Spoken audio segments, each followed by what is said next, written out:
As the 2020 elections get closer, there's a lot more dividing America than just political personalities. In Virginia, the issue of firearms and state regulations, who can buy or own one, is a big point of contention.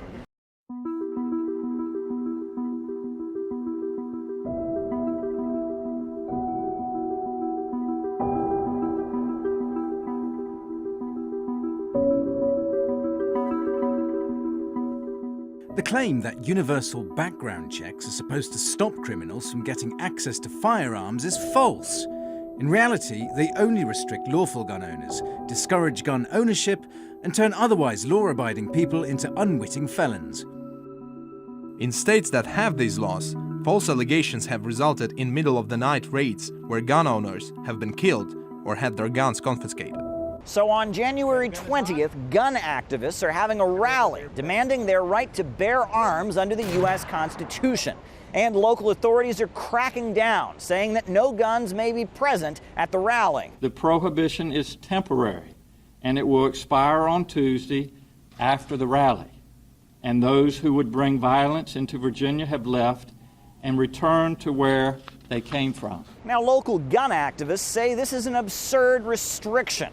After all, what is the point of having a gun if you can't have it on your person in order to protect yourself, especially at a heated political rally where things might get rough? They blame this restriction on the Democratic Party. The governor and leadership in the Democratic Party have declared war on law-abiding gun owners, and they're tired of it. It's basically people saying, we're fed up. We've had enough. Governor Northam of Virginia says it is absolutely necessary that there be no guns at the rally in order to protect public safety. He's pointed out that militia groups have made statements about storming the state capitol and other things that aren't exactly considered to be peaceful rhetoric. No one wants another incident like the one we saw in Charlottesville in 2017. We will not allow that mayhem and violence to happen here.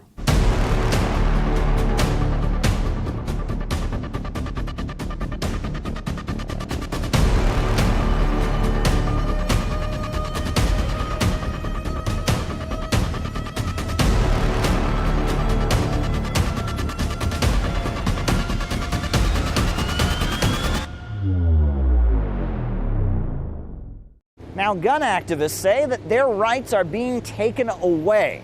They fear that gun access restrictions in Virginia could soon spread to other states. Virginia is ground zero for the Second Amendment right now.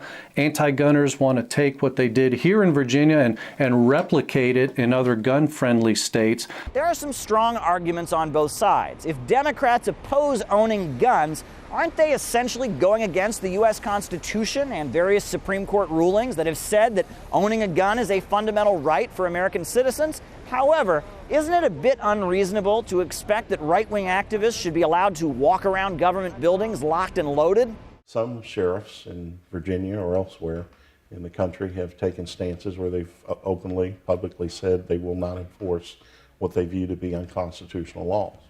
If you can't have universal background checks, what is the use of having them to begin with? You know, we need a license to drive a car. We need more safety to drive a car than to own a weapon that kills. We have people in here that are collectors. We have people in here that's their pastime. That's what they do. They don't have a criminal background. They don't do anything wrong. That is just how they choose to spend their money and their time. You know, me, myself, I just purchased a gun Monday.